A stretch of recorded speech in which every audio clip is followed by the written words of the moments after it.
क्या कुंजियां हैं दीर्घायु की? आमीन। और पहली जो कुंजी है वो है फियर ऑफ द लॉर्ड, यहोवा का भय मानना। आमीन। आप देखिए यहाँ पे क्या लिखा है नीति वचन 9:10 में, यहोवा का भय मानना क्या है? बुद्धि का आरंभ है। यानी जो लोग यहोवा का भय नहीं मानते, आरंभ भी नहीं हुआ, बुद्धि लेस है वो, क्योंकि यहोवा का भय मानना क्या है? आरंभ है, आरंभ है। आमीन। मगर प्रेम उसकी संपूर्णता है। आमीन। सो यहोवा का भय मानना, यहोवा का भय मानना इसका मतलब हो प्रभु जी आप हमें कोड़े मारोगे, नरक में भेज दोगे, ये उस भय की बात नहीं कर रहा, ये बात कर रहा है यहोवा का आदर करना। और जब प्रभु यीशु मसीह ने जब ये word fear of the Lord बोला तो उसे पता क्या बोला? यहोवा को वर्शिप करना, उसकी आराधना करना। जब आपके जीवन में नंबर 1 परमेश्वर है, जब आप जीवन इसलिए जीते हो, इसलिए नहीं कि लोग क्या बोलेंगे, मगर आप इसलिए जीवन जीते हो कि मैं जीवन जो जी रहा हूं मैं अपने परमेश्वर के लिए जी रहा हूं। पौलुस कहता है यदि आज भी हम लोगों को खुश करने के लिए जीते हैं तो हम मसीह के दास नहीं हैं, हम मसीह की सेवा नहीं करते। आमीन। क्योंकि कई बारी आपको अपने लोगों को भी एक तरह से प्रभु की सेवा करते हुए आप उनको दुख देंगे ना चाहते हुए भी। जब मेरे पिता प्रभु में नहीं थे और मैंने जवान बच्चों को अपने घर पे बुलाना शुरू किया, जब हमारी नई नई शादी हुई थी, तो हर सैटरडे संडे हमारे घर पे जवान बच्चे होते थे, मैंने गॉस्पेल सिखाता था। मेरे पिता का फ़ोन आया, उन्होंने कहा तेरे घर में कोई नहीं आएगा, अब आप क्या करोगे? अपने माता पिता का आदर करना है। मगर यीशु मसीह ने कहा सबसे पहला हमारे जीवन में क्या है? परमेश्वर। तो मैंने अपने पिता को कहा नहीं, मैं उनका आदर करता हूँ, मगर इसका मतलब है पहला मेरा जो परमेश्वर ने हमें आज्ञा दी है हम उसको मानेंगे। आमीन। सो यहोवा का भय मानना बुद्धि का आरंभ है और परम पवित्र ईश्वर को जानना ही समझ है। मेरे द्वारा तो तेरी आयु बढ़ेगी। क्या होगा? मेरे द्वारा तो तेरी आयु बढ़ेगी। देखिए यहोवा का भय मानने का मैं आपको एग्जांपल बताता हूँ क्या होता है। जब मैं मसीह में आया उससे पहले जो मेरी संगति थी, जो मेरे दोस्त थे वो सिगरेट पीते थे, शराब पीते थे, सारे लड़के गलत संगति में थे। और मैं आज आपको बता रहा हूँ कई यंग बच्चे यहाँ पे ऐसे, आप संडे को चर्च आते हो और मंडे से सैटरडे तक आपके सारे अनगॉडली दोस्त हैं, आप लाइफ में कहीं जाने वाले नहीं हो। Let me be very clear. क्योंकि जो आप संडे को सुनते हो, मंडे से सैटरडे तक वो भूसा भर देते हैं आपके दिमाग में, आपको गलत एडवाइस देते हैं, आप गलत संगति में जाते हो और आपको ले जाएंगे परमेश्वर के घर से दूर। इसीलिए बाइबल कहती है the righteous should choose their friends wisely. जो धर्मी जन है वो अपने दोस्तों को ध्यानपूर्वक चुने। अगर आपके दोस्त गॉडली नहीं है, मैं आपको बता रहा हूँ सूनर और लेटर, देखो ना, क्योंकि आप संडे को 2 घंटे आके वचन सुनते हो मगर अपने दोस्तों के साथ मंडे से सैटरडे तक रहते हो, उनका इन्फ्लुएंस आपके पास ज़्यादा है। सो जब मैं मसीह में आया, हम लोग की गलत संगति थी, सारे दोस्त मिलके सिगरेट पीते थे, शराब पीते थे, उल्टी सीधी बातें करते थे, इसको देख के कमेंट पास करना, उसको जब मैं मसीह में आया सबसे पहले परमेश्वर ने कहा अपने सारे दोस्त जो है इनको छोड़, इनकी संगति छोड़। क्या है? अब आप क्या करोगे? अगर आप यहोवा का भय मानते हो, यदि आप उसका आदर करते हो, आप उसकी बात को नंबर 1 रखोगे। इसका मतलब मेरे सारे दोस्तों ने जब मैंने उनका साथ छोड़ दिया वो मेरा मजाक उड़ाने लगे, वो मेरे ठट्टा करते थे, जब भी मैं आता था मेरे को देख के ठट्टा करते थे, ये देखो ये आ गया शरीफ आदमी। मगर क्या है, जब आप परमेश्वर के पीछे चलना शुरू करोगे तो कई बार वो आपको चीज़ें ऐसी करने को बोलेगा जो मुश्किल है, मगर जब आप उसकी आज्ञा को मानोगे तो उसका फल बहुत बड़ा है।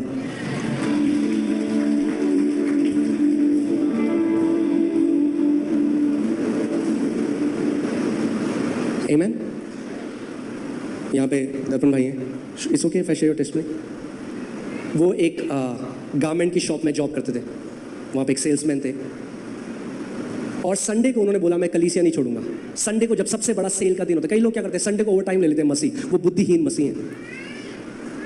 2000 3000 1000 बढ़ाने के लिए वो संडे कलीसिया नहीं आते और उन्होंने कहा मैं संडे को नहीं छोड़ सकता। उन्होंने उनको निकाल दिया उस जॉब से और आज परमेश्वर उनको उठा के एक उनकी अपनी कंस्ट्रक्शन कंपनी है। मैं आपको क्या बता रहा हूँ, जब आप यहोवा का भय मानते हो, जब आप उसकी आज्ञाओं पे चलते हो, जब आप उसको नंबर 1 रखते हो अपने जीवन में, तो क्या होता है, आप उसके द्वारा लंबी आयु, आपकी आयु बढ़ेगी और तेरे जीवन के वर्ष अधिक होंगे। और कुछ जो मेरे दोस्त थे उस संगति में, वो ड्रग ओवरडोज से मर चुके हैं आज। अगर परमेश्वर मुझे उस संगति से नहीं निकालता, मुझे नहीं पता, क्या पता मैं भी होता उनमें से एक। हालांकि मैं ड्रग्स नहीं लेता था, मगर मैं आपको ये कह रहा हूँ कि संगति हल्के हल्के करके बंदा खराब जगह जाता है, एक साथ नहीं जाता। अगर आपके दोस्त खराब हैं, पहले आपको बोलेंगे पान खा ले, फिर बोलेंगे सिगरेट पी ले, फिर बोलेंगे सारे हल्के हल्के करके आपको गलत कामों में ले जाएंगे। मगर अगर आपके गॉडली दोस्त हैं तो वो आपको जीवन की तरफ लेकर आएंगे। आमीन। परमेश्वर ने, शैतान ने मेरे दोस्तों का इस्तेमाल किया मुझे नाश करने के लिए, और परमेश्वर ने भी एक दोस्त का इस्तेमाल किया मुझे जीवन में लाने के लिए। देखिए और क्या लिखा है, यहोवा का भय मानने से आयु बढ़ती है। क्या होता है यहोवा का भय मानने से? आयु बढ़ती है, परंतु दुष्टों का जीवन थोड़े ही दिनों का होता है। मगर यहोवा का भय मानने से आयु बढ़ती है। जब आप उसको फिर से देखिए, अलग अलग वचन में सेम चीजें लिखी है। यहोवा का भय मानने से जीवन बढ़ता है, और उसका भय मानने वाले ठिकाना पाकर सुखी रहता है, उस पर विपत्ति नहीं पड़ने की। इंग्लिश बाइबल कहती है, he'll be untouched by evil। बुराई से परमेश्वर उसको बचा के रखता है। आमीन। सो पहली चीज क्या है? फियर ऑफ द लॉर्ड, यहोवा का भय मानना। यानी आपके जीवन में नंबर 1 कौन है? परमेश्वर है। आप ये नहीं सोचते अगर मैं ये करूंगा तो वो व्यक्ति क्या सोचेगा। आप ये कह के अपना जीवन जी रहे हैं कि मैं परमेश्वर के लिए अपना जीवन जी रहा हूं। जब कोई नहीं देख रहा तो परमेश्वर देख रहा है। मेरे दिल में उठने बैठने वाले विचारों को भी परमेश्वर देख रहा है। आमीन, हालेलुया। दूसरा क्या है? परमेश्वर की सेवा करना। ये जो सेम शब्द सेवा करना है, यही आराधना करना भी है।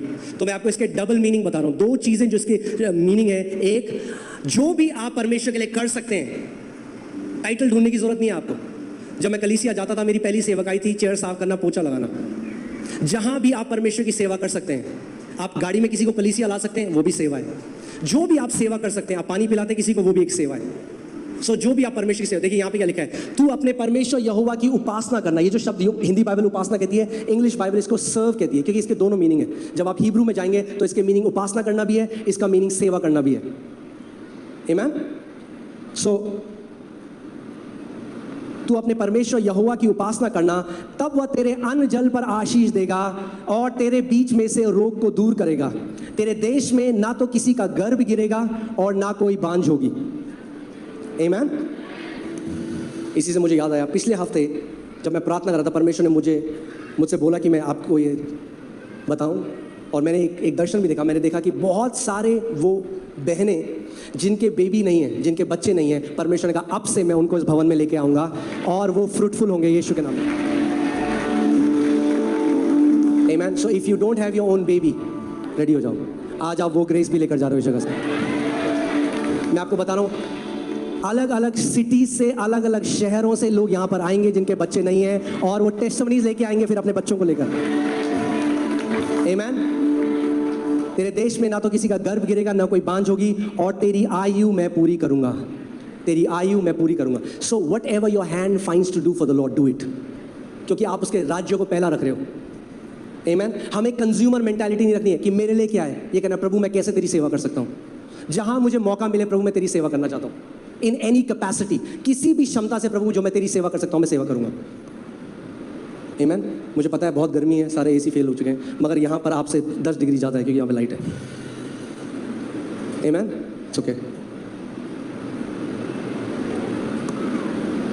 ये बलिदान आपका स्वर्ग की पुस्तक में लिखा जा रहा है।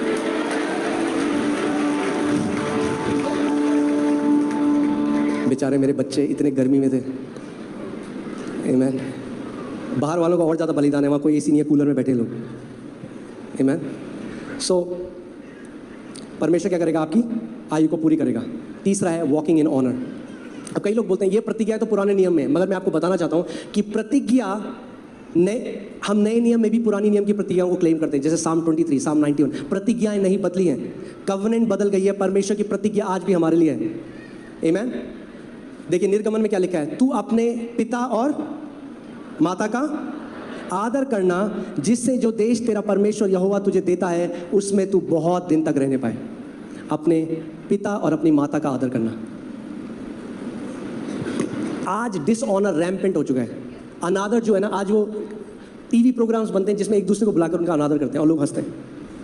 कई लोग हैं जिनको बिग बॉस, उनके घर में हमेशा बिग बॉस चलता रहता है और उनका घर भी बिग बॉस बन जाता है कुछ टाइम में, क्योंकि what ever you behold you become. आत्मिक सिद्धांत है, जो कुछ आप टकटकी लगा के देखते हो वो आप बन जाते हो। आमीन। हालांकि ये पुराने नियम की प्रतिज्ञा है, मगर देखिए जो अपोस्टल जिसने ग्रेस का सुसमाचार दिया वो क्या कह रहा है, वो इसी को कोट करता है इफिसियों की पत्री में, और लिखता है अपनी माता और पिता का आदर कर, यह पहली आज्ञा है जिसके साथ प्रतिज्ञा भी है कि तेरा भला हो और तू धरती पर बहुत दिन जीवित रहे। आप कितने लोग यहाँ पे जीवित रहना चाहते हैं बहुत दिन तक? अपने माता पिता का आदर करें। इसलिए नहीं कि प्रॉपर्टी मिलेगी, इसलिए कि वो माता और पिता है। प्रॉपर्टी मिले ना मिले, आपकी प्रॉपर्टी यहोवा से आएगी। आमीन। जब आप उनका आदर करते हैं, आदर करने का मतलब ये नहीं है कि आप हमेशा हर रोज गिफ्ट लेके जा रहे हैं। आदर करने का मतलब जब आप उनके बारे में सोचते हैं, आपके दिल में क्या आता है, कौन है वो आपके लिए। जब आप उनके बारे में सोचते हैं कि आपका दिल उस आदर से भर जाता है, उस तरस से भर जाता है कि आप सोचते हैं उन्होंने हमारे लिए कितना बलिदान दिया। एक बहन मेरे पास आई, बोली पास्टर आपको नहीं पता मेरे पापा के बारे में, वो पियक्कड़ है, वो दारू पीते। मैंने कहा बाइबल में ये नहीं लिखा अपने पिता का आदर कर अगर वो पियक्कड़ ना हो, लिखा है अपने माता पिता का आदर कर, फुल स्टॉप। वो कैसे भी हों, अगर वो माता पिता हैं तो वो आदर के योग्य हैं। आपने सुना नहीं मैंने क्या कहा, अगर वो माता पिता हैं तो वो आदर के योग्य हैं। फर्क नहीं पड़ता कि वो कितने परफेक्ट हैं और कितने इम्परफेक्ट हैं, क्योंकि वो माता पिता हैं। परमेश्वर कह रहे हैं अपने माता पिता का आदर कर। और ये स्पिरिचुअल प्रिंसिपल, जो बच्चे अपने माँ बाप को कर्स करते हैं बहुत, उनकी लाइफ कट शॉर्ट हो जाती है। ये प्रिंसिपल है। आप ऐसा जीवन जी सकते हैं जिससे आपका जीवन लंबा हो, और आप ऐसा जीवन भी जी सकते हैं जिसका आपका जीवन छोटा हो जाए। आत्मिक प्रिंसिपल है। डिसऑनर जो है, डिसऑनर में जीना, ये लाइफ शॉर्ट कर देता है लोगों की। बहुत ही डेंजरस है। समय नहीं है कि हम सारी चीज़ें आपको बता सकें, बट मैं आपको जल्दी से टिप्स दे रहा हूँ। फोर्थ है गार्डिंग योर माउथ, अपने मुंह की चौकसी करना। कितने लोग लंबा जीना चाहते हैं? बोलो परमेश्वर मेरे मुंह पे ताला लगा दे। दाऊद कहता है आमीन। क्योंकि जैसे जंगली घोड़ा होता है जिसके ऊपर क्या बोलते हैं उसको, हाँ, लगाम। जैसे जंगली घोड़े के ऊपर लगाम लगाना मुश्किल है, कई लोगों की जीभ उस जंगली घोड़े से भी ज्यादा भयंकर है। आमीन। क्योंकि जो कोई जीवन की इच्छा रखता है, और ये पतरस कह रहे हैं नए नियम में, जो कोई जीवन की इच्छा रखता है। कितने लोग यहाँ पे जीवन की इच्छा रखते हैं? हाँ, आमीन। जो कोई जीवन की इच्छा रखता है और अच्छे दिन देखना चाहता है। देखो सरकार तो नहीं ला सकती अच्छे दिन, मगर आपकी जीभ जरूर ला सकती है।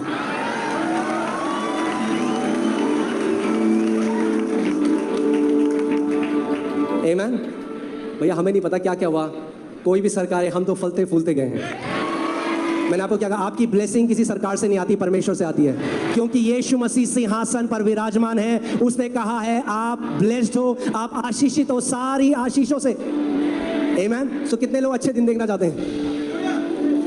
और जो अच्छे दिन देखना चाहते हैं वह अपनी जीभ को बुराई से और अपने होठों को छल की बातें करने से रोके रहें। अपनी जीभ को बुराई से कैसे? परमेश्वर कनेक्शन है आपके जीवन में। अच्छे दिन और आपके जीभ से जो वचन निकलते हैं उसमें कनेक्शन है। कई लोग समझते नहीं इस बात को। खुद अपने जीवन से गलत बात बोलते हैं, फिर बोलते हैं परमेश्वर ने ऐसा हमारे साथ क्यों किया। परमेश्वर ने नहीं किया, आपकी जीभ ने किया। आमीन। वह बुराई का साथ छोड़ें और भलाई ही करें, वह मेल मिलाप को ढूंढें और उसके यत्न में रहें। मैं आपको आज एक और बात बताता हूँ। जो पीस मेकर हैं, आप शायद इस बात को नहीं जानते, मगर जो पीस मेकर है, जो जब आप देखते हो दो लोगों में झगड़ा हो रहा है, आप मेल मिलाप करने वाले जो होते हो कि ये प्रभु का घर है, आप मेल मिलाप कराते हो, आपका इतना बड़ा ऑनर है परमेश्वर की नज़र में, क्योंकि आप वो ग्लू हो जो दरार को ढकता है। जो मेल मिलाप में चलते हैं वो बहुत फेवर में जीते हैं। अब देखो परमेश्वर का वचन क्या कहता है, नीति वचन 6:2 में, तो तू अपने ही मुंह के वचनों से फंसा। किसके मुंह के वचनों से? क्या लोग कहते पास्टर जी आप नहीं जानते, मेरी सास मेरे बारे में इतना बोलती है, या सास बोलती है मेरी बहू, पता चला सारी सासें नाराज हो जाए मुझसे, या मेरे बॉस ये बोलते हैं, या दूसरे लोग आपके बारे में क्या बोलते हैं उससे फर्क नहीं पड़ता, आप अपने बारे में क्या बोलते हैं उससे फर्क पड़ता है। आमीन। तो तू अपने ही मुंह के वचनों से फंसा और अपने ही मुंह की बातों से पकड़ा गया है। कैसे पकड़े गए आप? अपने ही मुंह की बातों से। इसीलिए बी केयरफुल व्हाट यू से। कई लोग अपने बच्चों को श्राप देते हैं, बोलते यार है नालायक है, नालायक है, फिर बाद में कहते अच्छे मार्क पता नहीं क्यों नहीं है। अरे जिंदगी भर तो तुमने बोला है वो नालायक है, परमेश्वर ने तो लायक भेजा था स्वर्ग से, तुमने बोल बोल के नालायक कर दिया उसे। मैं आपको बताना चाह रहा हूँ कोई बच्चा नालायक पैदा नहीं होता, क्योंकि बच्चे बाइबल कहती है यहोवा की देन है, वो गिफ्ट है परमेश्वर से। यहोवा नालायक गिफ्ट नहीं देता, वो अच्छे गिफ्ट देता है। आमीन। जीभ के वश में, मैं आपको एक जल्दी से टेस्टमनी बताता हूँ। एक बच्चा था, उसके स्कूल में उसको बुलाया और बोला आपका बच्चा सबसे ज़्यादा स्टूपिड बच्चा है। अब तो खैर ये नहीं बोलते, पुराने समय में तो टीचर बच्चों को जैसे हीरो विलन को पीटता था वैसे पीटते थे स्कूल में। मुझे पता नहीं आपके साथ ऐसा होता, हमारे साथ तो बहुत होता है। एक हमारा टीचर तो कहता था ऊपर देखो, ऐसे ऊपर देखो, पटाक। सो वो सारी जो पिक्चर देख के आते थे, वो फाइट सीक्वेंस जो सीखते थे वो बच्चों पे निकालते थे वो सारी फाइट। एक हमारे टीचर थे, जब एग्जाम चल रहा होता था ऐसे बाहर जाते थे कमरे से,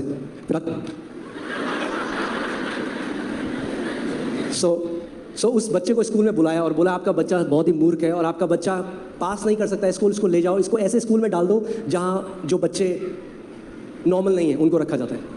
और माँ बाप घर आ गए और उनके घर में एक परमेश्वर के जन गए, उन्होंने डिनर पे बुलाया था और बोले गए देखो हम तो परेशान हो गए इससे, ये पढ़ता नहीं है, नालायक है, इससे ये नहीं होता वो नहीं होता। वो बैठ के सुनते रहे। फिर उन्होंने उसके बाद कहा कि दिक्कत आपके बच्चे की नहीं है, दिक्कत आप दोनों के मुंह पे है। जब से मैं बैठा हूँ आप उसे श्राप दिए जा रहे हो। और उन्होंने कहा क्योंकि आप नहीं जानते, यहूदी इस बात को जानते हैं। आप जानते हैं यहूदी एक परिवार में क्या होता है, वो अपने बच्चों को सुबह बुलाते हैं और उसके ऊपर आशीष बोलते हैं। इसीलिए यहूदी जो हैं सबसे कम माइनॉरिटी है मगर पूरी दुनिया की वेल्थ कंट्रोल करते हैं। सारे बड़े साइंटिस्ट, सारे आप जो देखेंगे जितने बड़े बड़े काम आप देखेंगे, कंपनीज देख लो आप, ऑरेकल, गूगल, फेसबुक, ये सारे बंदे ज्यूज हैं। कैसे? क्योंकि बचपन से उनके ऊपर आशीष बोली जाती है, आशीष बोली जाती है। तो उन्होंने अपने उस माँ बाप को कहा अपने बच्चों को बुलाओ सुबह, और रह दिन कहना हमारा बच्चा तो ये है, ये तो ये नहीं करता, ये तो वो नहीं करता, और पूरी दुनिया में ढिंडोरा पीटो। उन्होंने कहा आशीष बोलो अपने बच्चे के ऊपर। वो आशीष बोल, हर सुबह आके बोलने लगे आशीष। उन्होंने स्कूल को कहा हमें 3 महीने दो, अगर हमारा बच्चा नहीं बढ़ता तो हम हटा देंगे उसको। सेम बच्चे ने उस स्कूल को टॉप किया और आज वही बच्चा, सेम बच्चा आज ब्रिटिश एयरवेज का हेड है। आपके मुंह में जीवन है। जीवन बोलो अपने परिवार के ऊपर, अपने बच्चों के ऊपर, अपने स्वास्थ्य के ऊपर। आमीन। जीव के वश में मृत्यु और जीवन दोनों होते हैं और जो उसे काम में लाना जानता है वह उसका फल भोगेगा। मैं जल्दी जा रहा हूं क्योंकि हमारे पास समय नहीं है। और यह है last, put the word of God first. अपने जीवन में परमेश्वर के वचन को पहले रख लो अगर आप जीना चाहते हो। क्योंकि जिन लोगों के जीवन में परमेश्वर का वचन नहीं होता वो पता किसी बातें करते हैं, एक चप्पल उल्टी हो रखी है, बिल्ली रास्ता काट गई, आज बृहस्पतिवार है। कई मसीह लोग भी ऐसी बातें करते हैं। तो मुझे लगता है प्रभु काश मैं 5 मिनट के लिए ओल्ड टेस्टमेंट में होता।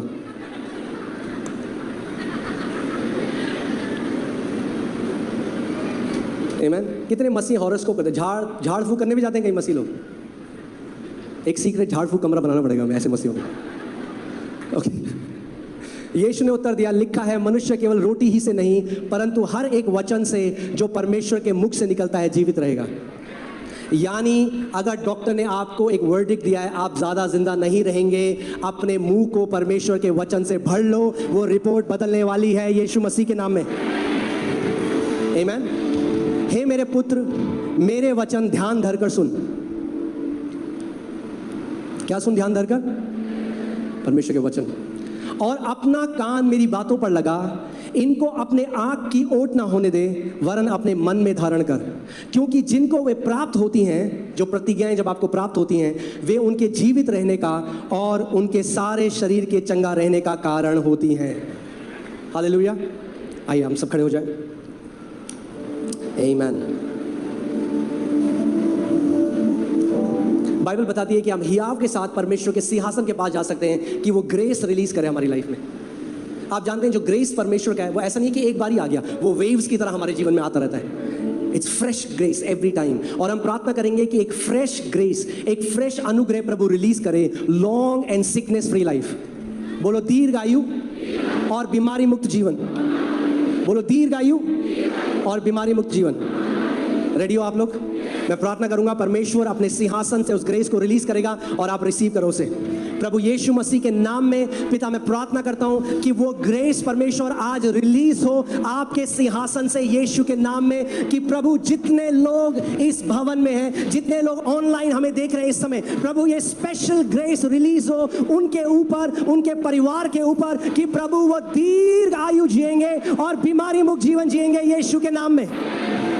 प्रभु यीशु मसीह के नाम में हर एक असाइनमेंट डेथ का, मृत्यु का आपके और आपके परिवार के ऊपर कैंसिल किया जाता है यीशु के नाम में। आमीन। बोलो मैं मरूंगा नहीं, मैं जीऊंगा। आप भजन 117 उसका 18 लगाइए। ये एक प्रॉमिस है परमेश्वर की, इसको पकड़ लो। बोलो मैं मरूंगा नहीं, मैं जीऊंगा। कुछ भी हो जाए पृथ्वी में, पृथ्वी 45 डिग्री एक्सिस टर्न हो जाए, आप जिएंगे। कुछ भी हो जाए आप जिएंगे, क्योंकि परमेश्वर ने बोला आप जिएंगे। क्या लिखा है? देखो मेरे साथ बोलो, मैं ना मरूंगा वरन जीवित रहूंगा और परमेश्वर के कामों का वर्णन करता रहूंगा। आमीन।